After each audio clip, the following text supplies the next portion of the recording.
What did YouTube? It's your boy Bossy, and I'm back with another video, man. Today we got something different. We got the 7 deadly sins as a YouTuber. Don't know what this could be. Don't know what it's about. I was told to react to this via, I think, Twitter or Instagram. If you have any videos that you want me to react to, just bring the link with you and DM me with it. Let's get straight to it. Let's see what the 7 deadly sins are. The 7 deadly sins: greed, lust, envy, pride, gluttony, wrath, and sloth. There are 7 more YouTubers in particular that perfectly represent these 7 deadly sins, starting with gluttony. According to Merriam-Webster, gluttony is greedy or excessive indulgence, and by that definition, the YouTuber Amberlynn Reed is a sad but fitting representation of the sin. What makes her story sad is that at one point she symbolized overcoming gluttony instead of embracing it. On November 17th, 2013, Amberlynn posted her first ever video titled Nervous plus Awkward plus Weight Loss Vlog. My name's Amberlynn and I wanted to start a YouTube channel for weight loss. She was met with numerous positive comments commending her bravery and noting that her openness about her own weight loss journey was inspiring others to follow in her footsteps. But following in her footsteps would quickly turn out to be a bad idea, as only 1 week after her first video, she would make it clear she had an extremely pessimistic attitude about her potential to actually make progress. I don't have willpower like I used to. This week I want to be down at least 3 pounds. I remember the days where I was down 3 pounds a day, but I'm never gonna be that again. This set the tone for the beginning of Amberlynn's journey, as in the following weeks she reported a consistent weight gain instead of the desired loss. So I did my weigh-in. I was up 2.8.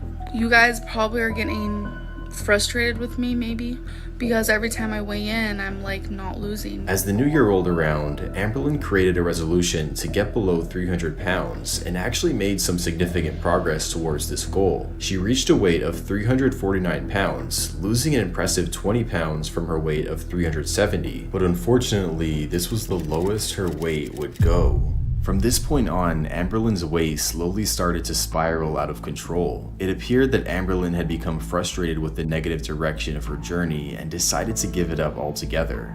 This title is not clickbait at all. I am done with my weight loss journey. The content on her channel became more focused on the food she was eating, with many mukbang style videos. These videos unfortunately gained more views than talking about her weight loss journey. That's fucked up. Creating a backwards incentive structure like we previously saw in Nikocato's channel. At this point, Amberlynn was well aware that her audience was made up primarily of people hate watching her, and the sad reality of a situation like this is that your audience on YouTube are the people who are technically paying the bills. This kind of hate watching dilemma isn't unique to Amberlynn. The next person on this list is also stuck in the same unfortunate situation and is our candidate for wrath. Wrath is defined as extreme anger. Jordy Jordan, aka Wings of Redemption, embodies wrath to the fullest degree. But Jordy wasn't always like this. He had his start in the early days of YouTube making laid-back Call of Duty commentary videos. Modern Warfare He built 2. a reputation for himself as a chill, relatable guy who was open and honest about what he was feeling and thinking about. We can pinpoint his wrathful beginnings to one fateful night when he began to feel threatened by another Call of Duty player who was supposedly better than he was at the game. After talking down to the player whose name is Syndicate, they decided to set up a 1v1 match. The rules were set as the player who could reach 30 kills first, or who had more kills after 10 minutes, would win. After a very intense match, Syndicate came out on top with 14 kills compared to Jordy's 9. This loss sent Jordy into a rage, causing him to break his controller and blame his friend for the whole ordeal. Wings, did you spawn in? I broke my controller. Why the f you stream that shit? It was your idea. No, I didn't say stream it. This event would severely tarnish Jordy's reputation. Lame ass nigga, you lost. Take your L, nigga. Marked the beginning of the public perception that he wasn't the chill guy that everyone thought he was. With his tarnished reputation, Jordy's YouTube views began to slowly dry up. He decided to switch to streaming on Twitch, where he had access to live donations and monthly paid subscriptions. But the decision to broadcast himself live highlighted Jordy's wrath in a way that was never witnessed before. Even though streaming allowed Jordy access to these new income opportunities, it prevented him from editing out his extreme outbursts of anger. This dynamic created a cesspool of toxicity where Jordy's viewers try everything they can to get a reaction out of him. Based off what we know about Jordy, it's definitely fair to say that his wrath wasn't very calculated, but the YouTubers who represent greed were extremely strategic in their sin. Greed is defined as a selfish and excessive desire for more than something that is needed. And what better example is there of greed on YouTube than when in early 2016, Benny and Rafi Fine tried to legally trademark the whole of the reaction genre. We are excited to announce React World, which is a first-of-its-kind program that allows people and companies to license all our popular shows online. In entertainment industry terms, when you create a version of a show based on someone else's format, this is called licensing, which many TV shows have done over time. For example, Britain's Got Talent and America's Got Talent. If you had no idea what kind of content the Fine Bros produced, that pitch may have seemed somewhat reasonable, like the example they gave of America's Got Talent. So what I'm basically seeing is they're trying to do like America's Got Talent, but in a reaction format. But that's different. America's Got Talent, people are coming to America's Got Talent knowingly trying to showcase their talent.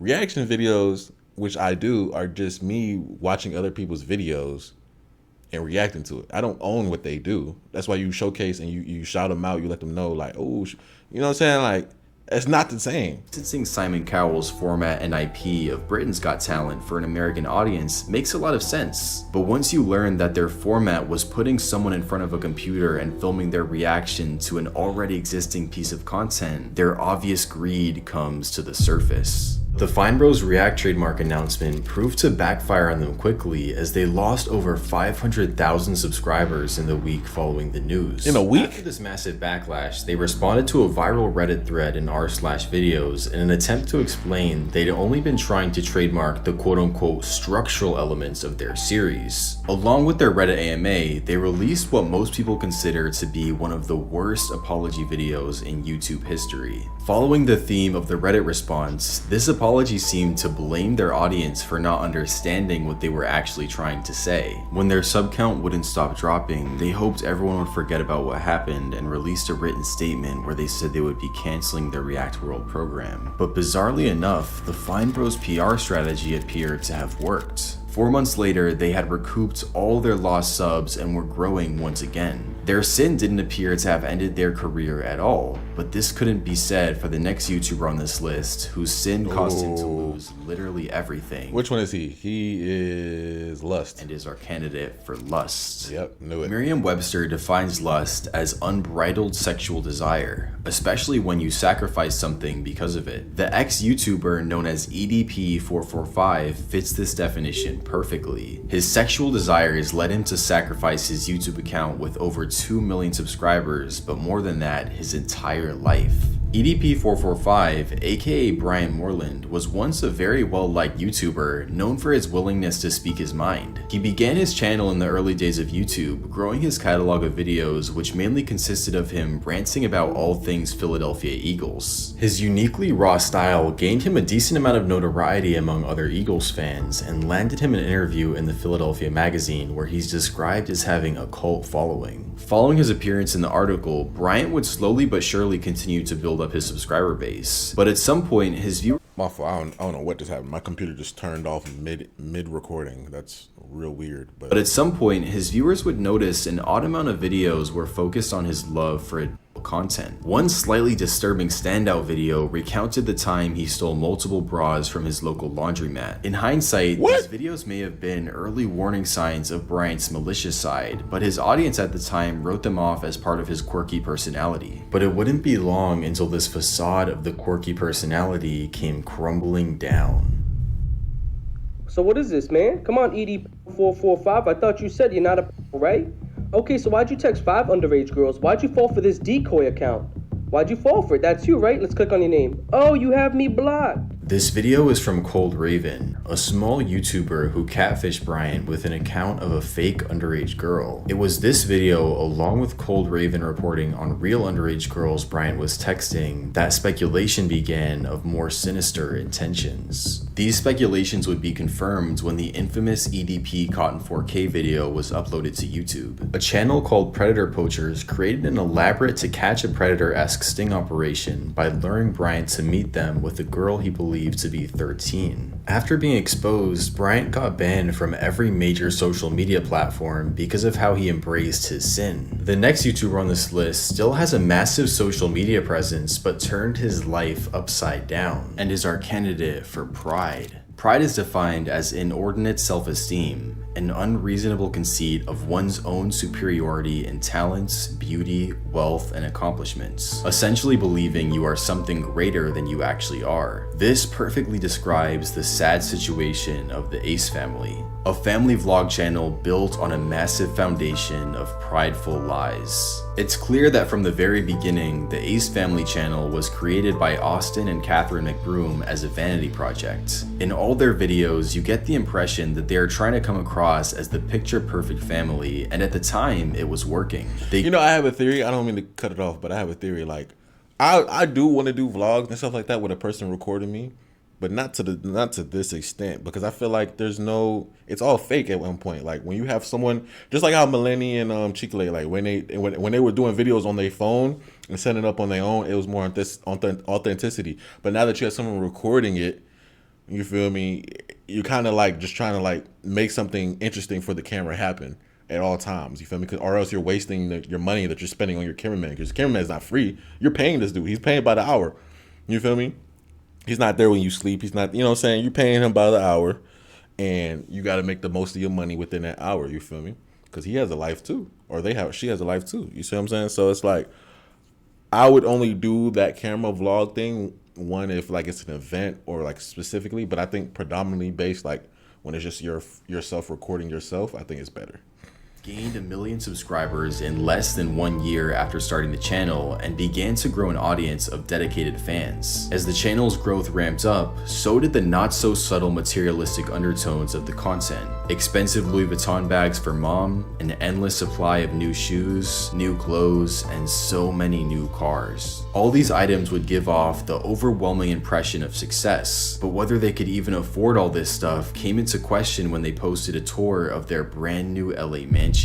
After some detective work, viewers quickly figured out that the new house the Ace family had supposedly bought was just a lease. Now, there's nothing inherently prideful about renting a house, but it was the fact that they wanted their viewers to believe they owned it where their pride came through. It wouldn't be long until the Ace family moved into an even more luxurious house, except this time they were actually buying it. The McBrooms made the extremely irresponsible decision of taking out what's called a hard money loan in order to finance their new property, which cost them a total of $10 million. A hard money loan comes from a private entity versus a traditional lender like a big bank. These loans have extremely high interest rates and are typically used exclusively by house flippers because of their short payback window. To no one's surprise, not long after purchasing the house, the McBrooms defaulted on their loans, putting their property into foreclosure. The Ace family put themselves in financial ruin because of how they embraced their sin. But bizarrely enough, why the fuck do you need a $10 million crib for? See, this is a part of greed too. You don't need that. You have a family of 4, or it's you, your wife, and 2 kids, or I think that's what they have, 2 kids, right? You don't need a $10 million mansion with 80 rooms. Like, come on, bro. And then that's why you got to keep certain shit offline, because there was no need for him to even go online and say, I bought a new house. No one needs to know that. Maybe a house tour with the inside or something like that. But you don't got to come out like and stun on niggas and shit like that. Like, I don't know. It rubs people the wrong way. Candidate for sloth has become richer than ever by embracing theirs. Choosing a candidate for sloth is actually pretty difficult, more so than the other sins. Sloth. This is because if someone is significant enough to be on this list, they are reasonably successful in one way or another. Sustained success inherently requires a level of consistency and dedication, which is the opposite of sloth. So I needed to choose someone not who isn't dedicated at all, because in a YouTube sense, this would just be never uploading a video, but someone who deliberately chose the easy path. And when trying to find someone who chose the easy path, I didn't need to look any further than Ethan Klein.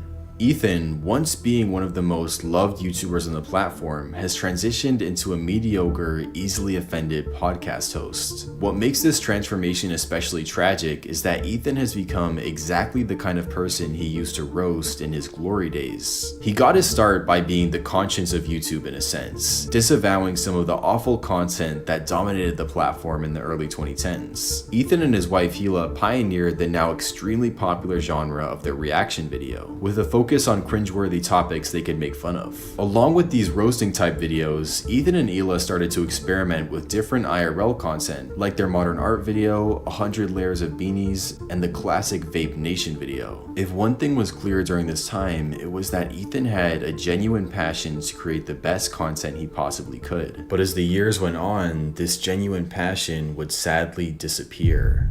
On April 7th, 2017, Ethan and Hila launched a new project, the H3H3 podcast. Oh, now I remember. At first, the podcast was incredible, growing exponentially due to their ability to share the never-before-heard stories of large YouTubers. As the podcast continued to grow, the amount of uploads on the main channel would begin to shrink to a halt. From a business standpoint, this made a lot of sense because the podcast could have up to 4 sponsors in one episode and be made on a much more consistent basis. From a content standpoint, H3 fans were being deprived from what made them love Ethan in the first place. Even though Ethan Klein is embracing sloth and not leaving his comfort zone, his podcast channel isn't really suffering from a decline in views, unlike the next YouTuber on this list and our candidate for envy. Toddy Westbrook was a once very successful makeup creator that now struggles to pull in 3% of her 8 million subscribers. It's true that the makeup genre on YouTube saw somewhat of a decrease in popularity over the last 4 years or so, but if we take a look at someone in the same space as Tati, for example Manny Mua, we can see his channel shows nowhere near as drastic of a decrease in views. So if it wasn't a lack of interest in the genre, what caused this problem for Tati? The answer to this question is her envy. On April 22nd, 2019, Tati would post a 4-minute and 53-second long series of Instagram stories where she is visibly upset and crying. In these stories, she talked about someone not mentioned by name who had supposedly used her. I'm just so upset. I feel really used. Welcome to business. Everybody says what they need to say and uses who they need to use to get ahead, and I have had about enough. A few weeks later, Tati would make this anonymous person known in her infamous Bye Sister video. In the video, Tati essentially tries to paint a fellow makeup YouTuber, James Charles, as a predator who preys on straight men. The being used aspect refers to how James took an Instagram sponsorship from a vitamin brand that was in competition to Tati's. After she posted the video, Tati made another statement on Instagram doubling down on James's predatory behavior. Predatory behavior should not be swept under the rug or justified away based on someone's age. This is not the way people should be treating each other. I know that and I need to speak up on this. It's not out of hate. I truly wish for change and healing. But when the supposed victim came out with his own video disclosing that he was actually the one who reached out to James first and then decided to make out with him, the predator narrative would be thrown out the window. Keep in mind, this was long before any of the newer allegations toward James were made. At this point in time, James was truly innocent. So if the video wasn't made because James was actually a predator, why would James taking a small sponsorship from a competitor make Tati want to end her relationship with James, her supposedly close friend? The answer is envy. But Tati wasn't alone. The whole Bye Sister video was an orchestrated attack between Jeffree Star, Shane Dawson, and Tati. 3 stagnating beauty YouTubers that didn't like the fact that James was dominating the market with his meteoric rise. Tati claims she was manipulated into making the video by Shane and Jeffree, but Charlie puts it best on why that excuse doesn't add up. Tati is nearly 40 years old and she knows what she's doing. She knew what she was doing with the James Charles situation. Tati's envy cost her reputation, and in the YouTube world, that's the most valuable asset you can have. As Robert Greene says in the 48 Laws of Power, Law number 5, so much depends on reputation. guard it with your life. Bro, there's The like 7 there are parts of YouTube I have no idea about. I didn't like if I never would have watched this, I would have never known this was happening. But man, Shane Dawson. You know, I've always heard Shane Dawson name. I never knew what he was doing on YouTube. But now I know. I've heard of Jeffree Star and the name he just said. I forgot already, but the makeup, dude. Yeah, man, that's insane. At the end of the day, what did she gain from it? Nothing. She should have just kept her mouth closed and get her views, bro.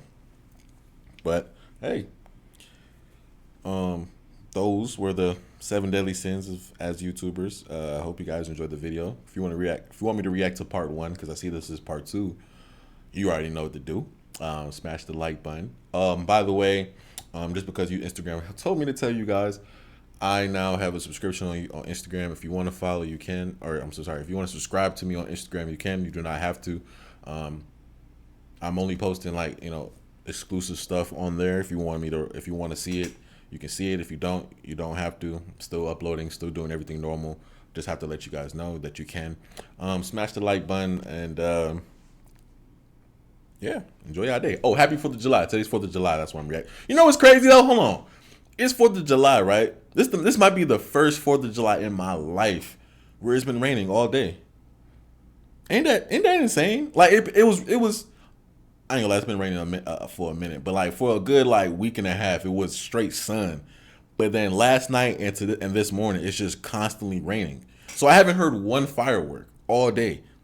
And I'm not going outside. Like I'm trying to, you know what I'm saying, go to the bar, drink, you know what I'm saying, chill with my friends, talk to, you know what I'm saying? Can't even do it, bro. Finna get wet. But y'all, I hope y'all enjoying it. We out.